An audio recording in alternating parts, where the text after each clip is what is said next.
यीशु के लिए यात्राएं।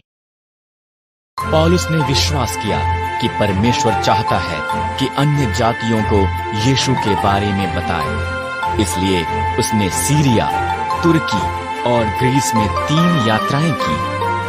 बहुत से लोगों ने यीशु में विश्वास किया और बहुत सी कलीसियाएं आरंभ हुईं। कई सालों के बाद पौलुस यरूशलेम को वापस आया। कुछ लोग उसकी शिक्षा के कारण नाराज थे और उस पर हमला किया। उसे अनुचित ढंग से गिरफ्तार किया गया क्योंकि पौलुस एक रोमी नागरिक था।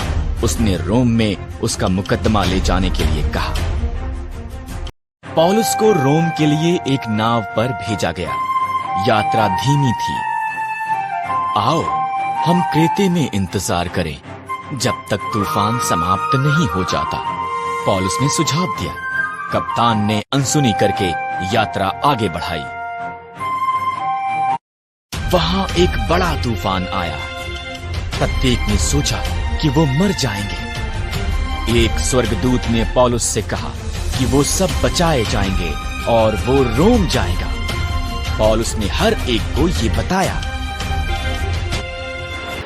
किसी को कुछ भूमि नजर आई।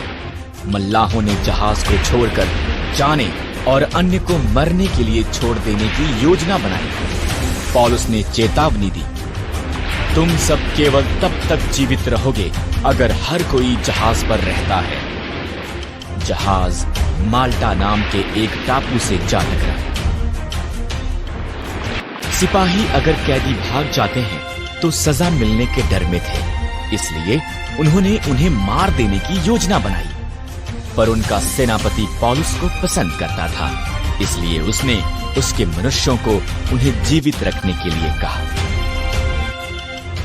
वो लड़खड़ाते किनारे पर आए। ठीक जैसा कि पौलुस ने कहा था, प्रत्येक जीवित था। माल्टा के हाकिम ने उन्हें साथ रहने की अनुमति दी। उसका पिता बीमार था। जब पौलुस ने उसके लिए प्रार्थना की, परमेश्वर ने उसे चंगा किया। वो एक और जहाज पर चढ़े और रोम की तरफ निकल पड़े, जहां पर पौलुस को एक घर में हथकड़ी में रखा गया। वहां पर रहते उसने संसार भर में नई कलीसियाओं को सिखाने के लिए पत्र लिखे। उसके पत्र अब बाइबल में शामिल हैं।